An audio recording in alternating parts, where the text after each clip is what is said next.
இன்று நாடு முழுவதும் நடைபெறுகிறது முதுநிலை நீட் தேர்வு. 2 லட்சத்திற்கும் மேற்பட்ட மருத்துவர்கள் பங்கேற்க உள்ளனர். சிலை கடத்தல் பிரிவு வழக்கில் ஓய்வு பெற்ற ஐஜி பொன்மாணிக்கவேலிடம் 7 மணி நேரத்திற்கு மேலாக சிபிஐ அதிகாரிகள் விசாரணை. பொன்மாணிக்கவேல் மீது 13 பிரிவுகளின் கீழ் வழக்கு பதிவு செய்யப்பட்டுள்ளதாக தகவல்.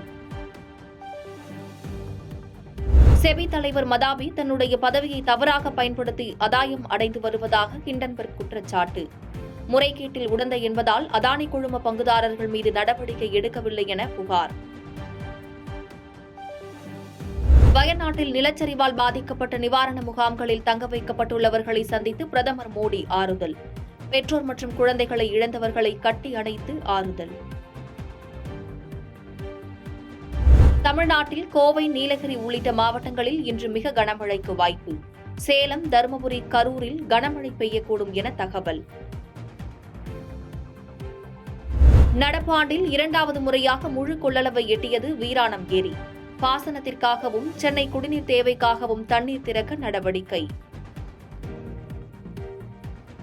ஜேம்ஸ் கேமரூன் இயக்கத்தில் உருவாகும் அவதார் படத்தின் 3ஆம் பாகத்திற்கு அவதார் ஃபயர் அண்ட் ஆஷ் என பெயரிட்ட படக்குழு 2025ஆம் ஆண்டு டிசம்பர் 19ஆம் தேதி படத்தை வெளியிட திட்டம்.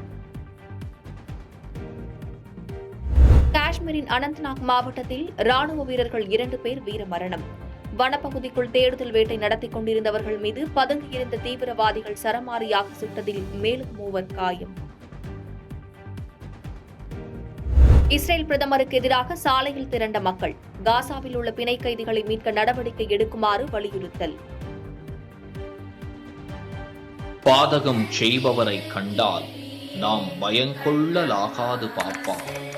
மோதி மிதித்து விடு பாப்பா, அவர் முகத்தில் உமிழ்ந்து விடு பாப்பா. அண்மை செய்திகளை உடனுக்குடன் தெரிந்து கொள்ள இணைந்திருங்கள் இயம்நாடு தொலைக்காட்சியுடன்.